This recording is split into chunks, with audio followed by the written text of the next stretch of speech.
This program is sponsored by Zakat Kenya.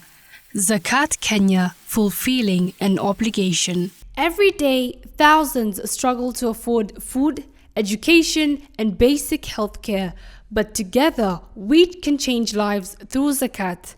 Through your zakat and sadaqah, we educate children, empower individuals, support businesses, fund healthcare, and provide relief for the most vulnerable in our community. Last year, we helped many, but there's still more to do. With your support, we can reach even more people in need. Your zakat is their hope. Donate today and be the reason someone smiles tomorrow. Zakat Kenya, fulfilling an obligation.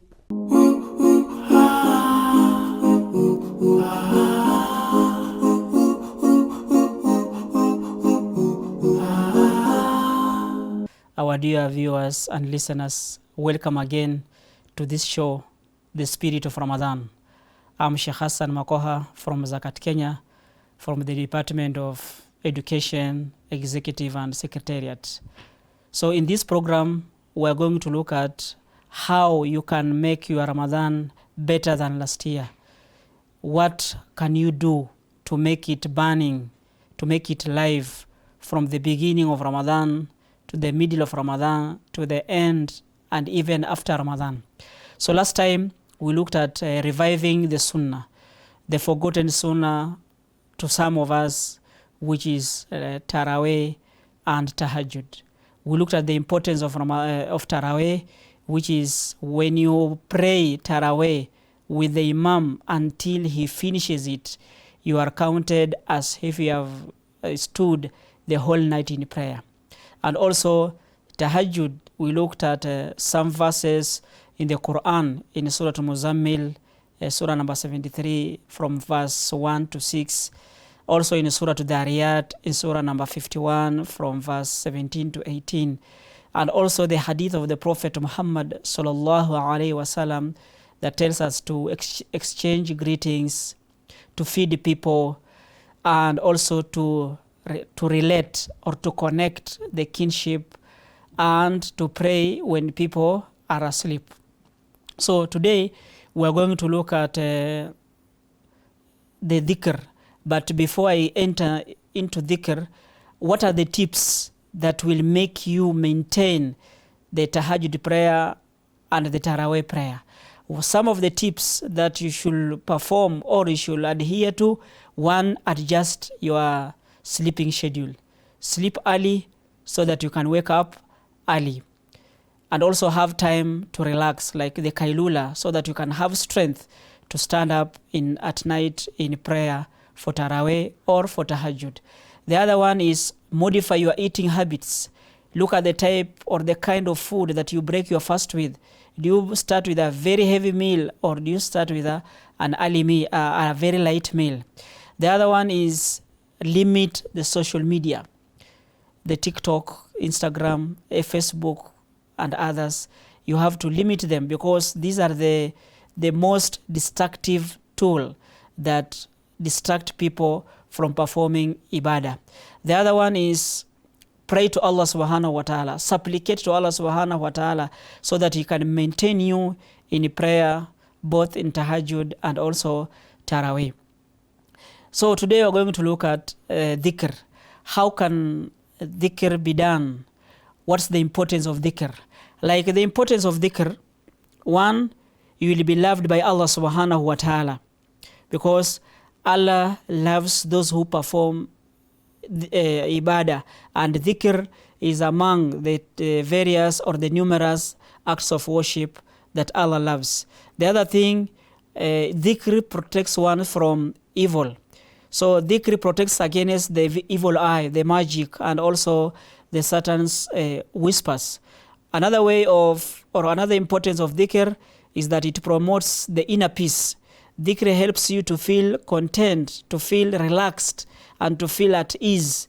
Like you don't have that urge that you want to look for rizq, for example.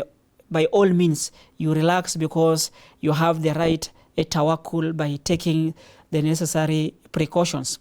Also, dhikr repels sins. If you perform dhikr, it can erase and repel sins. Also, it removes estrangement. Dhikr can remove estrangement between you and Allah subhanahu wa ta'ala. So those are some of the importance or some of the significance of remembering Allah subhanahu wa ta'ala. So are there certain or are there recommended dhikr that you should perform during this holy month of Ramadan? The dhikr that was recommended is the dhikr at the end or at the last 10 days of Ramadan, when Aisha radiallahu anha asked the Prophet sallallahu alaihi wasallam when she sees Laylatul Qadr, what should she say? The Prophet answered sallallahu alaihi wasallam, said, Allahumma quli, say, Allahumma innaka afuun tuhibbul afwa fa'fu anni. So this the dhikr that was recommended when one sees Laylatul Qadr. This dhikr is in interpretation says, "O Allah, you are the most forgiving and you love to forgive, so forgive me." So it's a way of asking for forgiveness. Other than that, do we have specific dhikr to be done in Ramadan? Dhikr, as we know, is a very powerful form of ibadah, and yet it's very simple. So dhikr, you have been doing it in other months other than Ramadan. So those dhikr that you have been doing, you just have to continue with them. You just have to increase the numbers that you are doing, or you just have to increase the times that you are reciting them. So there are no specific dhikr that this one is only for Ramadan, or this one is only for the first 10 days, or this one is the only one for the second 10 days. We have several dhikr. They are numerous, like you have dhikr for protection. One is asking for protection. There's dhikr for that. For example, Allahumma inni as'aluka ridaka wal jannah wa a'udhu bika min sakhatika wan nar. Also we have dhikr after you break your fast. And this one I have to stand here for a while, because when one is around or is about to fast, he forgets a lot of things. What he comes in mind is the food that one is going to break the fast with. You will get some instances, people have already taken the food into their hands. They're just looking at the clocks or the clock, how it is ticking. So this is the time, if you are about to break your fast, put in mind that there is a dua, there is a dhikr that you are supposed to perform. And we are supposed to do the right adhkar or the right dhikr, which is ذهب الظمأ وابتلت الأرق وثبت الأجر inshallah, in the meaning that thirst has gone. You have been fasting the whole day without eating or without drinking. Now the thirst has gone and the arteries are moist. Now you have eaten something, you have taken water, you have taken juice, you have eaten something, so the arteries are now moist, and the reward is sure because you have fasted for the sake of Allah, if Allah wills. So when you are about to fast, put in mind that there is a certain dhikr that you should perform, not rushing to get food, not rushing to get dates, not rushing for water. Put in mind that dhikr. Also, there is a dhikr for guidance. For example, Allahumma inni as'aluka al-huda wa tuqa wal afafa wal ghina. There is a dhikr for guidance. We have dhikr for direction. Allahumma hdini wa sadidni. There also a dhikr for wisdom. Allahumma, there's also dhikr for wisdom. There is dhikr for praying for your parents. Rabbi irhamhuma kama rabayani swaghira. You are asking for the dua for your parents. We also have dhikr for those who have the deceased ones. Maybe you have visited a grave, or you have gone to a graveyard. You have to say, or you have to bring a certain dhikr like Allahumma ighfirlahu, Allahumma thabituhu, and others.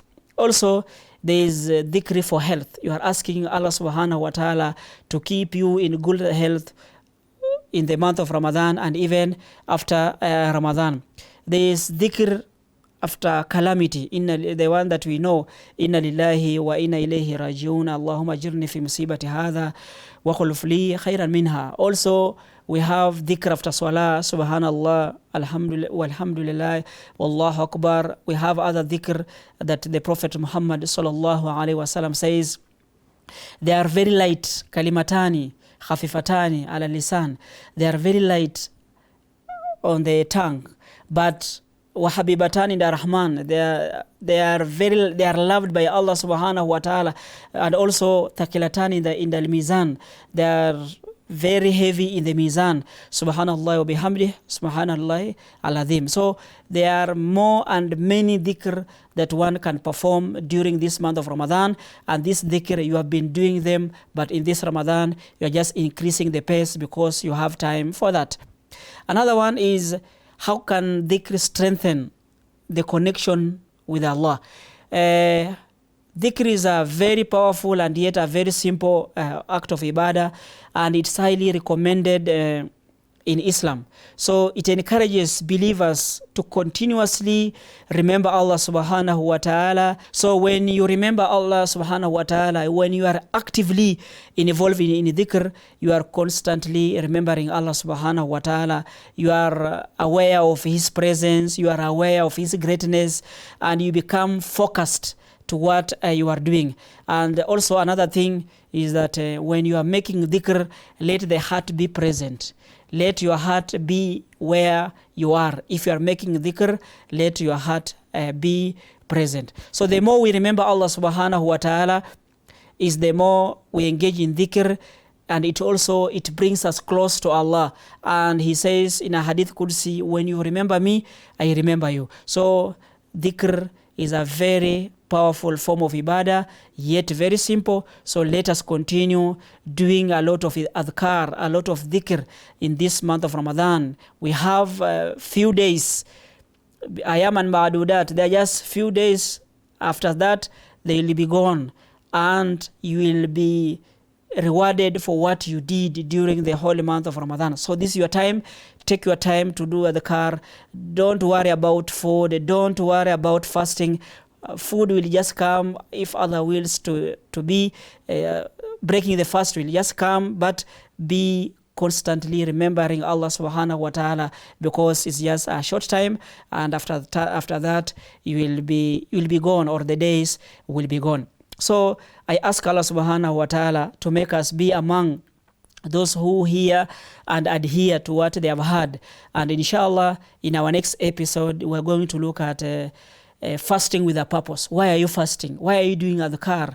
Why are you praying tarawih? Why are you breaking the fast?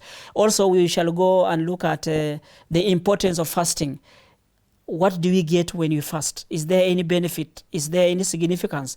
Inshallah, stay tuned, and we shall talk more in that episode. So don't miss to tune again. Assalamu alaikum wa rahmatullahi wa barakatuh. Meet you there and see you there, inshallah.